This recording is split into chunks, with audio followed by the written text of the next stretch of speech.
No plan, no strategy, no message. That's a quote.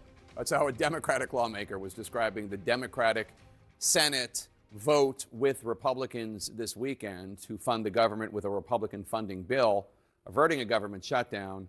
But there was virtually no fight and nothing achieved for Democratic priorities. This comes as our brand new CNN poll this morning shows that the Democratic Party's favorability is at an all-time low in this CNN poll. It's just 29% approval.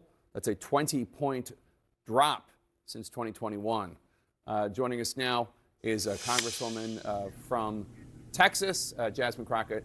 Congresswoman, thanks so much for joining us. Appreciate you squeezing us in before you go to church. This has been a rough 72 hours for Democrats. I want to play some of what Democratic Senate Leader Schumer told me on The Lead on Friday about his decision to vote with the Republicans to fund the government. Take a listen.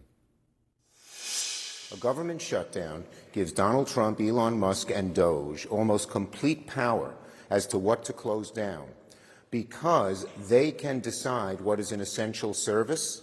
If they determine that SNAP, kids shouldn't get food, is not essential, they can just cut it out summarily. They could fire half the workers in the federal government. It would have been a far worse consequence. So he's saying that the path that House Democrats wanted would have presented a worse consequence. Is he wrong? He's absolutely wrong. I mean, look at the reality of the votes, right? I understand that the American people are frustrated. Please believe many of us did not sleep because we were calling and trying to impress upon the senators the importance of pushing back in this moment. And as you saw, we had all but one Democrat in the House that voted for this. So that's 212 Democrats in the House. And then you had the vast majority of senators vote for it or vote against it as well. And so the idea that Chuck Schumer is the only one that's got a brain in the room and the only one that can think through all of the pros and cons is absolutely ridiculous. And Jake, you and I both know that this administration could care less about whether or not they violate the law. We know that we've had to rely heavily upon the courts. And I want to say, as you're talking about the polling on my party, I want to say that it is the Democratic attorney generals and some governors that are standing up against this administration and bringing those lawsuits and winning every single time. They are losing in court. Could we do a better job of making sure that the American people know that we are winning in the courts? We probably could. But at the end of the day, it's still Democrats that are winning for the American people. Some progressive groups are calling for new leadership in the Senate for Democrats. Even House Democratic leader Hakeem Jeffries, your leader, he was asked if he supports Schumer as leader of the Senate Democrats, and he said, next question. Do you think Senate Democrats should replace Chuck Schumer? I think Senate Democrats have to sit down and take a look and decide whether or not Chuck Schumer is the one to lead in this moment. You're close with Congresswoman Alexandria Ocasio-Cortez of New York. Some of your fellow House Democrats say, and not just progressives, by the way, we've heard that moderates have said this too, that they're ready to support her to challenge Chuck Schumer in a Democratic primary. Would you get behind that? That's 4 years from now. If you were asking me at least in 2 years, then I would have an absolute answer.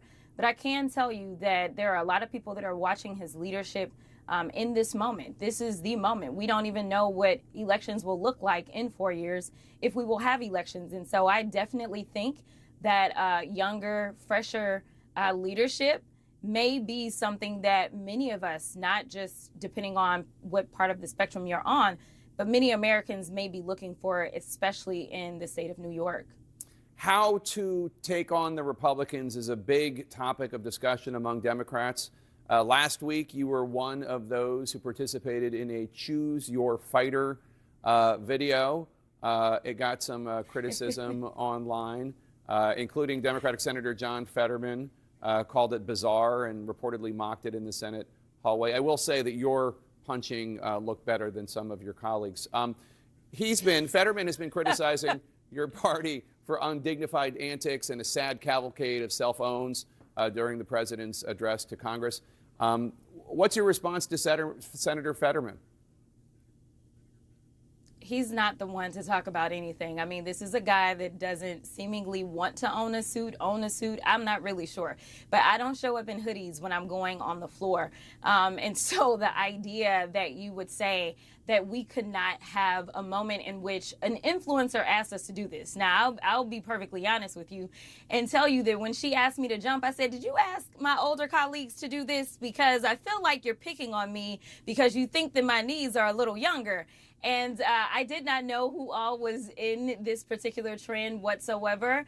And I think that it is important that people see that we're real people. And even if that means that there's a moment to laugh, that's okay, especially since it seems like we're doing more crying than anything. But just know that we were not on the House floor jumping around at all, whereas Senator Fetterman is consistently walking around the Senate chamber, and he is walking around in such a way that they literally had to change the rules in the Senate so that he could walk around that way. So I just don't think that he's necessarily the one to actually have an opinion about this. Let me ask you about the big news of this morning. President Trump seeking to use the Alien Enemies Act, a wartime authority, a law signed by John Adams in 1798, to deport undocumented Venezuelans that the administration say are dangerous individuals with ties to the gang Tren de Aragua.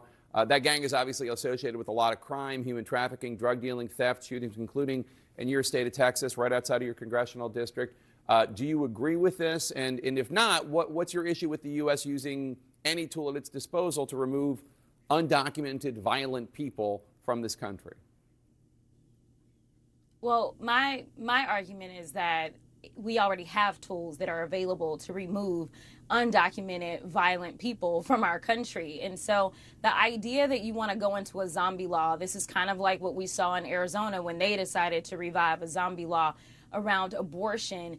It is the fact that we can't trust this administration to actually use a scalpel, but instead they love to use a butcher knife on things.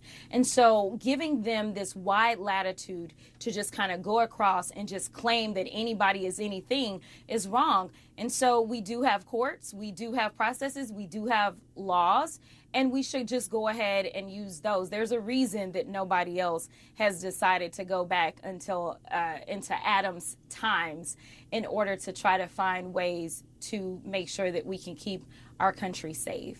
All right, Congresswoman Jasmine Crockett, thank you so much for joining us today. Appreciate it.